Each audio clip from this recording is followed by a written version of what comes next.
Welcome to our podcast on The Quran Alone is Sufficient. In today's episode, we explore why the Quran stands as our sole and complete guide. We will discuss how divine revelation, free from human distortions, contrasts with the altered traditions of previous scriptures. Join us as we delve into the timeless wisdom of the Quran and its unparalleled role in guiding believers. Today, I explain why we maintain that the Quran alone is sufficient.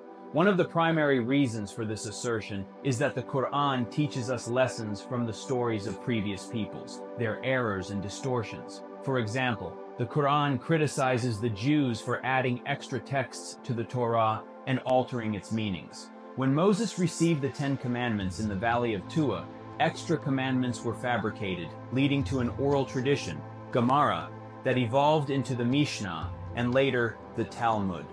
Learning from these errors, we affirm that the Quran is sufficient. The same principle applied to our beloved Prophet. During his lifetime and the era of the four caliphs, the Quran was the sole guide. However, beginning in the Umayyad period and reaching its peak in the Abbasid era, oral traditions emerged and eventually supplanted the Quran. The Quran was relegated to a ceremonial recitation used for blessings, amulets, healing, and exorcism, while it remains a book of life. Similarly, the community of Prophet Muhammad, peace be upon him, fell into error by elevating hadith to the level of revelation, just as the Jews did. To avoid this mistake, and because Allah condemns such polytheistic tendencies, we insist that the Quran alone is sufficient. Moreover, during the time of the pagan Meccans, there were attempts to divert the Prophet from divine revelation by altering or reinterpreting the Quran's rulings.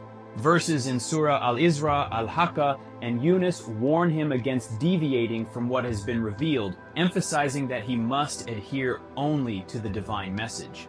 In addition, the Quran is the only text that those with a true monotheistic mindset can follow.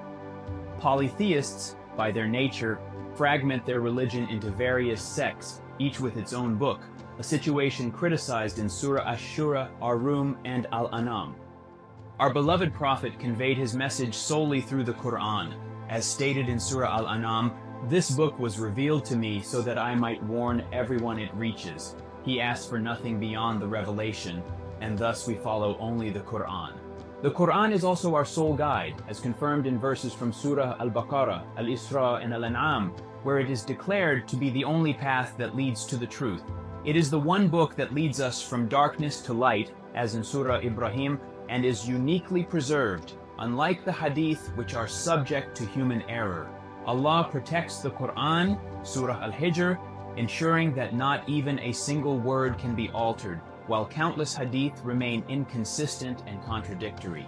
Furthermore, the Quran is free of doubt and contradiction, unlike the myriad conflicting hadith. Verses from Surah Al-Baqarah, Al-An'am, Al-Kahf, and An-Nisa emphasize that the Quran is the only book without any ambiguity, serving as the definitive proof of truth.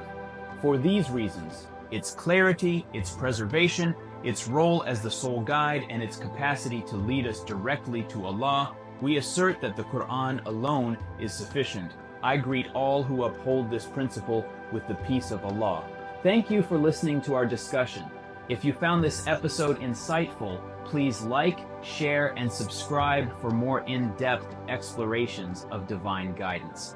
May Allah bless you and guide your path until we meet again in the next episode. Allah's protection be upon you.